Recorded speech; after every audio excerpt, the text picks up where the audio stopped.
Having constant access to Chromebooks is just, to me, it's a game changer, you know, and I think it's going to revolutionize Moreno Valley for sure.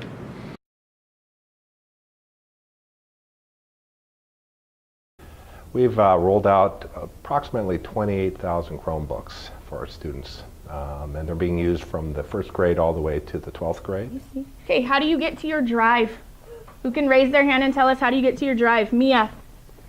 My experience has been amazing. It was definitely trial and error at the beginning.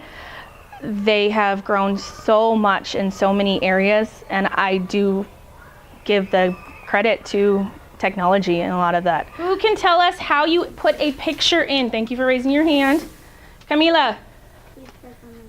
Click on the one that looks like a mountain, right? We live in a digital age, honestly. Everything is electronic, it's computers, it's tablets, it's phones, and they need that foundation in the lower grades so that they can have that as they grow up. All right, we ready to go? Yes! So, how do we make another page?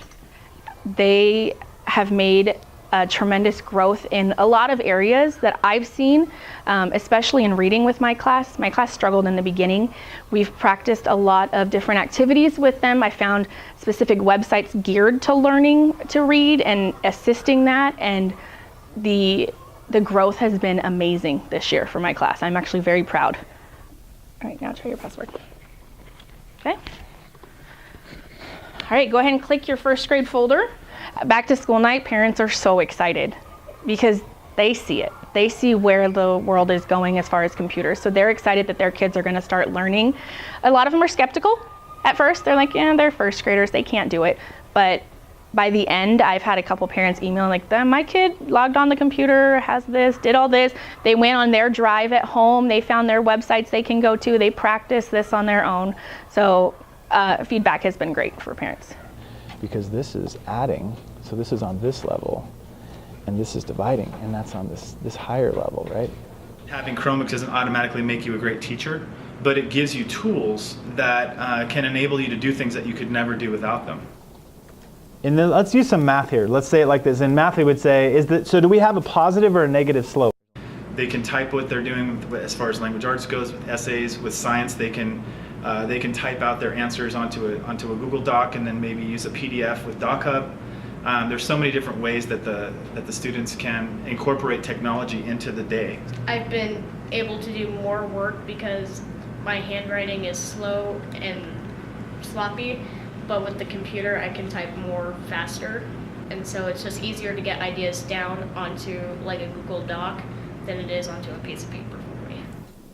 Now I should get a delta t of about 60 seconds. Let's see what I get.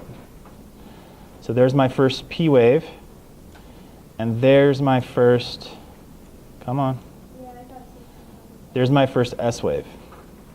So if we're talking about earthquakes and we're trying to simulate the P waves versus the S waves, there's no way that they could have been able to do that without using a Chromebook. It wouldn't have worked. Now they want to say, how does the time difference, that when they say delta t, they're talking about this number. The time difference is how long it takes between them.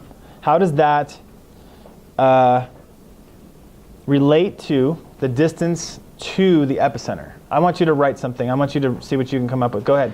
It's the difference between a static page where you're looking at a picture and then being able to manipulate the page and watch what happens. So the cause effect is much more obvious and intuitive to a kid when they can see like a simulation, the way that it changes. And I think it really deepens those connections in the brain.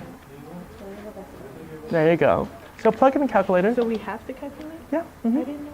I am John Nguyen. I teach chemistry at Moreno Valley High School. As a teacher, I function more of a facilitator. There's no longer me up there doing direct talking, and you have like 70% of kids trying to hide in the shadow. Now, as every individual kid are being responsible for their learning, and as a teacher, you can actually see the data, who is engaging and who needs support, and you can talk to them one-on-one rather than just talk to one kid and the rest of the kids ignore. So it's very, very effective in terms of differentiating instruction for a diverse group of students. Yeah. We have different kinds of users out there. We have some teachers that are advanced in it, some teachers that are reluctant, or some teachers that are watching others, and we want them to be proficient themselves. So professional development is a key piece of this. And when you talk about professional development, differentiating instruction through digital resources is a big piece of that. It's going to take a few years, I think, to really get where we want to be, but I think this is a huge thing that we did this year, and I think we're on our way now. And let's look at what we found. So let's move these around.